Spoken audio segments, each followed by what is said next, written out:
Minister has been told to name the sources in the Afghan inquiry or face potential jail term. I'm going to read into this more from The Guardian, you guys. Let's go.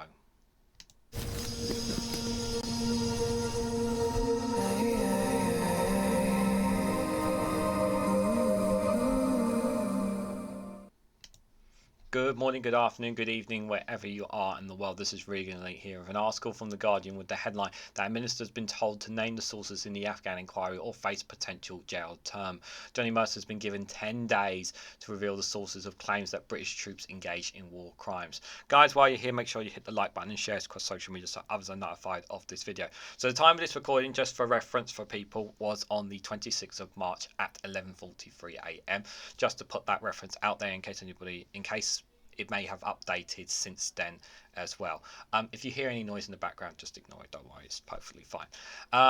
So just in terms of this story, I think obviously he's kind of put himself into a bit of a sting here, because it's really, he's made this claim that of veterans responsible for this, but he's not revealed the names of them.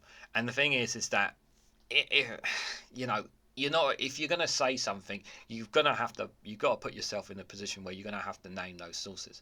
And Johnny Mercer is in big trouble, really. He really is. And whether or not he's going to reveal those names or not is a question. And I do think in the interest of the Afghan inquiry, he needs to give those names. And we obviously need to find out answers behind this. There was stories and reports back then in the Afghan inquiry of British soldiers. There were reports back then, I recall, and I remember hearing about them. And I don't know how many of you guys have heard the stories too, about some people there being badly mistreated by British soldiers. Now, again, I have to stress these are allegations, but obviously it is still a very serious matter. The fact that this inquiry is trying to gather as much information as possible, and the minister here is not giving the names of those who he's claiming that are basically engaged in war crimes, and he's not giving those names away. Now, I understand why you would want to protect those names, but at the same time, it's like you have a responsibility here. You have to think very carefully about the position you're putting yourself in, and I don't think hiding that information is a good idea. But at the same time, I also understand. I just think that if those who are responsible should come clean with it and be honest about it and face the crimes that are come to them. Obviously, you can never understand what goes through a person's mind when they're going into war and combat. It's very difficult to understand that, but why they've done these alleged war crimes is, I just don't, something that I can never understand, no matter how much I try to put myself in the shoes of these people. So let's read a bit into it, guys. So the Minister for Veterans Affairs, Johnny Mercer, has been given 10 days to reveal the source of the allegation British troops engaged in war crimes in Afghanistan or face potential prison sentence. Mercer, in an effort, admitted last month in front of the public inquiry to the claims that he believed members of the SAF have engaged in dozens of unlawful killings of Afghan civilians between 2010 and 2013. But he has repeatedly refused to answer over the names of multiple officers who he claimed told him about the allegations of murder and cover-up during his time as a backbench MP. So he knew about this, and he was told about this, and he has the names of them, but he won't reveal the names of them.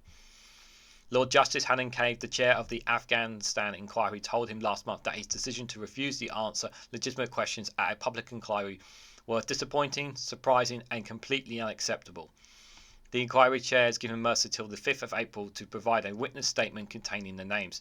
The minister was served with a Section 21 notice on the 13th of March, according to the inquiry, compelling him to hand over the names, which the inquiry said would be treated in confidence. Haddon-Cave said in the order that the consequences of failing to comply without reasonable excuse would be a criminal offence punishable with imprisonment and/or a fine. He's also said the High Court could enforce the order through contempt of court proceedings, which may result in imprisonment. This is how serious the situation is for him, if he doesn't answer this. And I do think in the end he's going to buckle and cave in the end. The judge has previously told the minister, "You need to decide which side you are really on, Mr. Mercer. Is it assisting the inquiry in full and the public interest and the national interest in getting the full truth of these allegations quickly for everyone's sake, being part or being a part of what is in effect a wall of silence? And this wall of silence is obstructing the inquiry and access to the truth. The former army officer told the inquiry that he had gradually become aware of the SSS allegations, starting with an odor and pallor that dated to his last tour duty in Afghanistan in 2010, followed by at least 2 specific warnings the colleagues gave him in 2017 after becoming an MP. He acknowledged that as an MP in 2017, he'd been given 2 warnings by military friends about the seriousness of his allegations. And at the time, he was campaigning to halt a wave of largely false claims of abuse conducted by British soldiers in Iraq. Yeah, there was a huge amount of false claims by British soldiers in Iraq. Yeah, there was that going on as a means to try and rip taxpayers off a lot of money here as well, and demeanour some British soldiers.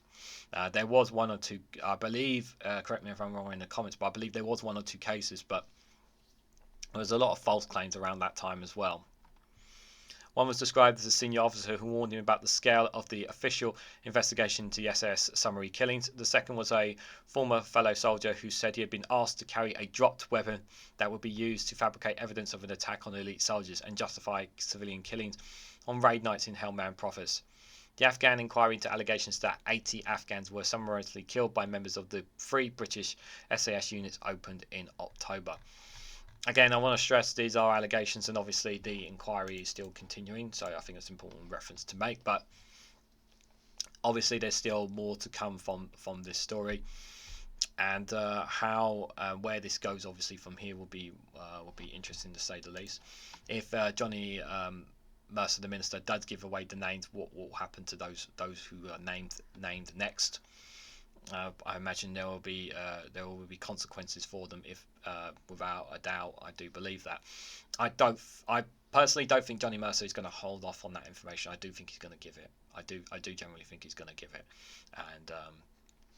And if it is found to be true, if it is found to be true, all this that British soldiers did this, then I can only sympathise with those family and relatives of those who have suffered at the hands of as a result of these British soldiers who did these atrocities, and they should face the full wrath of the law at them if that is found to be the case, guys. Because there is no excuse whatsoever in the killing and demeaning of civilians in any kind of conflict whatsoever, and there should be no place for it in any way, shape, or form. And if officers knew about this, I think more should have been done at the time. But I don't know enough about it now about it, guys. But I will say this is that we will keep a close eye on it. If I don't pull it in an updated video, I'll probably do a short video, an update on this, you guys. But what do you guys think? What do you make of Johnny Mercer holding off on names? What do you guys make of the Afghanistan inquiry? What do you make of the allegations potentially of British troops enacting these alleged crimes on civilians? Let me know your thoughts about it all in the comments section down below. If you found this video informative, please hit the like button. We greatly appreciate it. Share it across social media so others are notified of this video, and subscribe because it really does help support the channel. And if you want to go one step further and financially support me in the work I do here, you can do so by becoming a YouTube member for as little as 99p, or join me on Rumble or Patreon for exclusive content there as well. Thank you all so much for watching, and I hope to catch you all very, very soon.